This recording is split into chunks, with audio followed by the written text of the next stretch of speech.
right, here's a question. I'm Michael Pearl at the door, and the question is, I'm a member of a church denomination similar to the plain churches that preach a works-based salvation message. I was wondering if we should find a different church that preaches that salvation by Jesus Christ, or should we stay as a witness for Jesus? We would potentially and probably be told to leave if we did witness.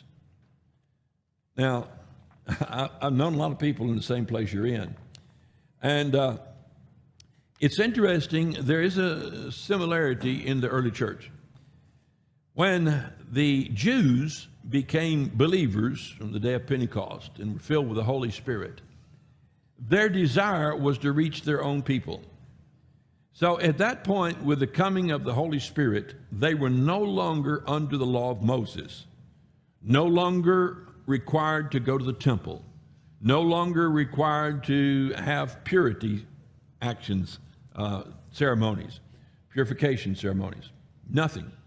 No longer required to keep Sabbath, no longer required to tithe, no longer required to do any of those things that were under the Mosaic law. They were Christians led by the Spirit, not by the works of the law. But you find the Apostle Paul coming back after his missionary journey, going to the temple and taking the guy he had with him through a purification ceremony so they could enter into the temple.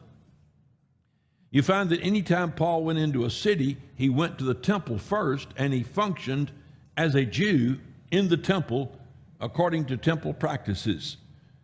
And so you find the early church tried to continue in their traditional religious worship, even though they knew it was devoid of reality. Why? Because they're trying to reach their own people. So my suggestion to you would be to continue, if you're solid and sound in the faith, continue where you are and try to reach the people that you know and love you. Now, don't approach them with, okay, I've got a different gospel, a different idea. You're wrong. Listen to this. Okay, they'll kick you out within a week. You're gone. Okay? Don't do that. Just with your friends, with your family, just share. I've had a wonderful experience. I never knew what it was to love God and have Him love me and to be forgiven. I have asked God, and He's forgiven me of all my sins. You see, the preachers preached it, but I just didn't understand it. He's preached that Jesus died for us, but it never made sense to me. Now I realize that Jesus paid for all of my sins.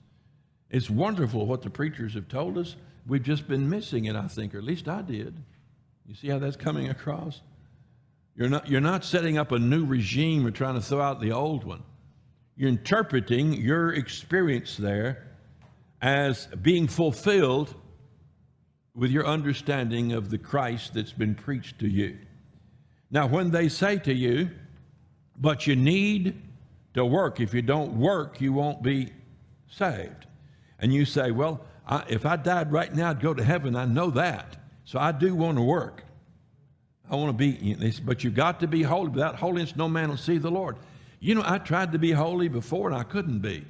Now that the Holy Spirit's come in and I've been forgiven, it's a lot easier to be holy now.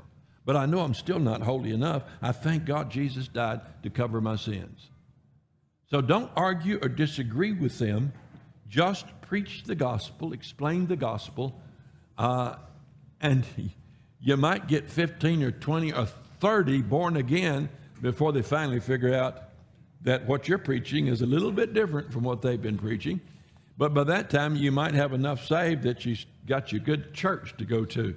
So I know others that have been able to do that and get away with it. But don't just clam up. Don't just keep on doing the same thing and keep quiet. Don't be ashamed of the gospel.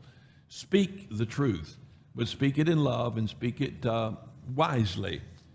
Harmless as a dove, wise as a serpent. All right. That's all the answer.